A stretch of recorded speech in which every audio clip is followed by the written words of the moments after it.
جنگل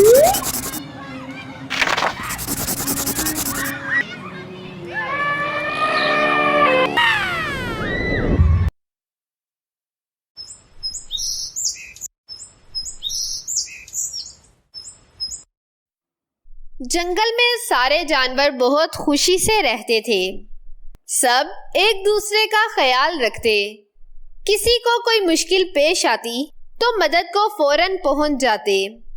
شیر خان کی حکومت پر ہر کوئی نازاں تھا، مگر کوئی ایک تھا جس کو اس سے خدا واسطے کا بیٹ تھا۔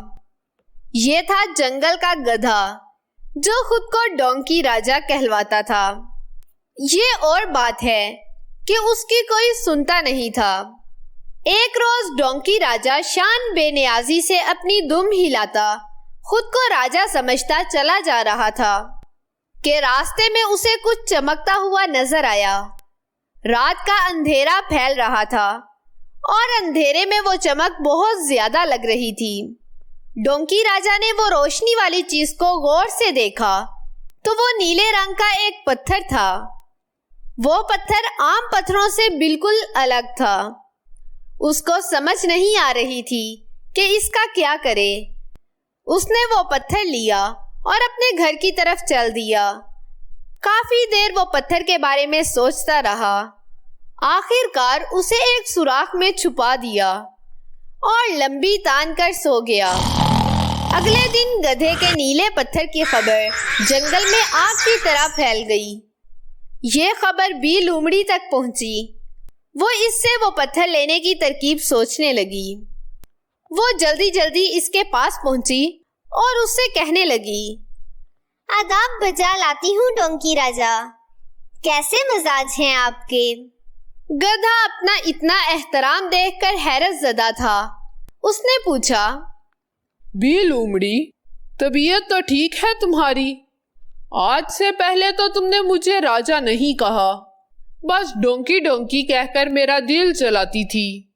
اب ایسا کیا ہو گیا؟ اور تم کی بجائے آپ؟ آخر کیوں؟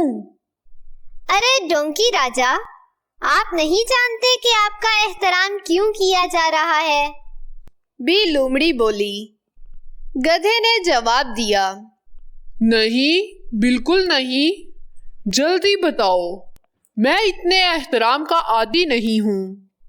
بی لومڑی نے اپنی شاطرانہ دم ہلائی اور بولی، اس میں آپ کا کوئی کمال نہیں ہے ڈونکی راجا۔ وہ جو آپ کے پاس پتھر ہے نا، یہ اس کا کمال ہے۔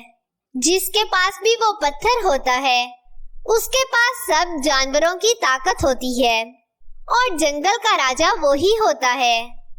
گدھا ایک دم حیران ہو کر بولا، ہے؟ تمہیں کیسے پتا چلا کہ میرے پاس نیلا پتھر ہے؟ بی لومڑی چلاکی سے بولی، ڈونکی راجا، دیکھ لو اس پتھر کی طاقت، اس کی روشنی ہی اتنی ہے کہ تمہارے ارد گرد سب روشن ہو گیا ہے۔ بے شک تم نے اسے چھپا کر رکھا ہوا ہے۔ گدھے نے جواب دیا، بی لومڑی، میں کیا کروں پھر؟ بی لومڑی فوراً بولی، دیکھو، تم اس پتھر کو سامنے رکھو اور اس کی مزید طاقت دیکھو۔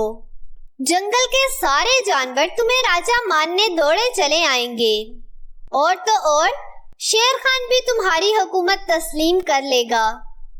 گدھا یہ جان کر بہت خوش ہوا۔